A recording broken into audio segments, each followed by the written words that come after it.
The neck has been quite an exploration for me throughout my life. Now, when you open this video, do you care about the neck?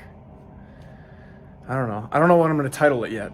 Is it going to be something about the neck? But the topic of this video is the neck, I believe. And the neck has been crazy. Look, I can do that. Now it's like I have two chins. I can go forward, back into the side. And what God tells me about the neck, and this makes sense because yoga, there's a lot of different ways to stretch the neck. God tells me about the neck that it's meant, people struggle with it because they think that they need to correct their posture, when in reality, first of all, it's good to crack your neck. I crack my neck probably every day. Every day I crack my neck. You know what I'm saying? Here's the guitar. Now, what he tells me though is amiable a good word? It's workable. The neck should be moved in all kinds of ways throughout your day.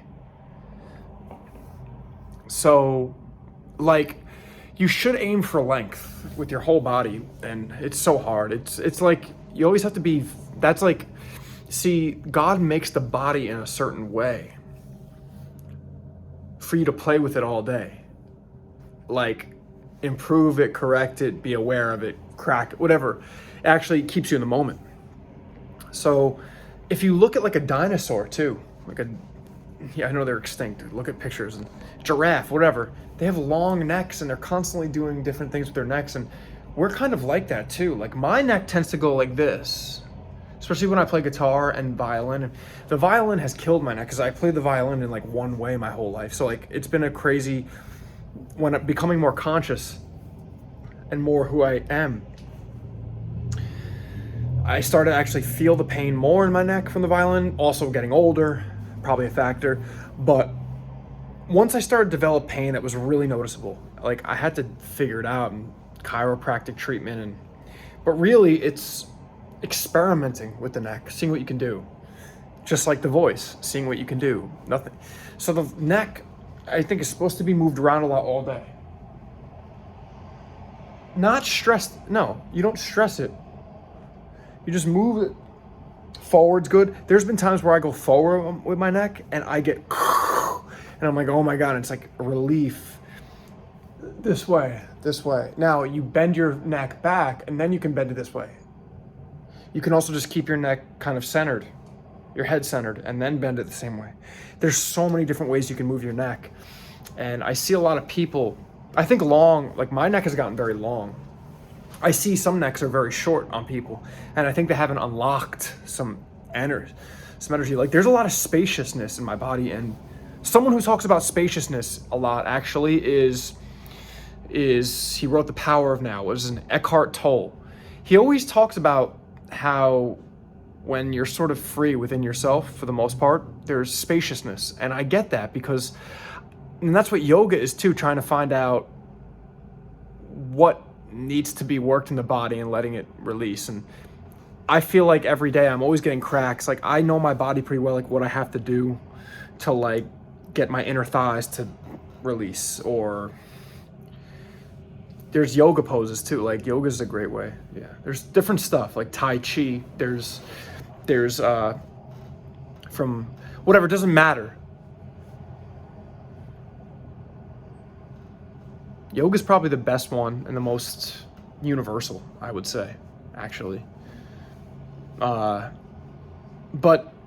yoga is a constant practice, which is, it's all the time yoga. Yoga is just knowing that you're one with everyone else, and then knowing yourself through that, and then being able to perhaps stretch. People define yoga as just stretching, but to some degree it is, but like Sadhguru from India, a guy I used to watch a lot, he talks about yoga as just like as a practice that is always occurring at all times.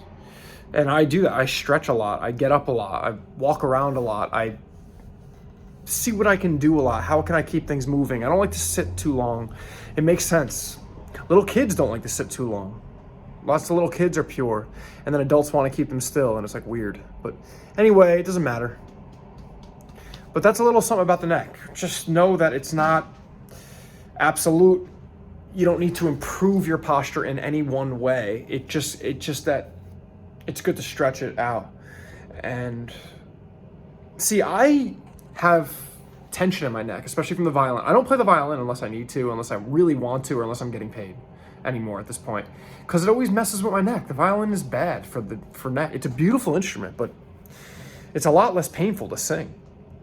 Yeah, it's a lot less painful to sing. I'll tell you that. Even playing any instrument you play is going to alter the way your body is, and then you want to pick like guitar, you want to pick the right way, and you got to hold it in, But no, you can be flexible with it too. When you get very good at an instrument, you kind of build finesse on an instrument, But no, playing an instrument is just annoying. But if you're good at it, then there's like no quitting it, because if you're not good at that, why would you stop? I'm never going to stop playing the violin. Nah. I'm starting to think that the violin is actually not really what my main purpose here is. I'm better with the guitar. It makes sense. Just me holding the guitar looks fine, And then singing with it is great. And the violin was what I learned first, though, which is, it seems like devilish. Sometimes I look at myself playing the violin, I'm like, that's devilish, that's wicked. That's too much, because look at me already. But I just say that sincerely. And I worked so hard at the violin, I might as well just use it. It's like a supplement. So the violin just goes well with every kind of music, and that's what I do, every kind of music. So whatever, use me as a toy, as I always say. People already have. Lots of people have used me as toys. Anyway, cheers to the weekend, Sunday. Happy Sunday.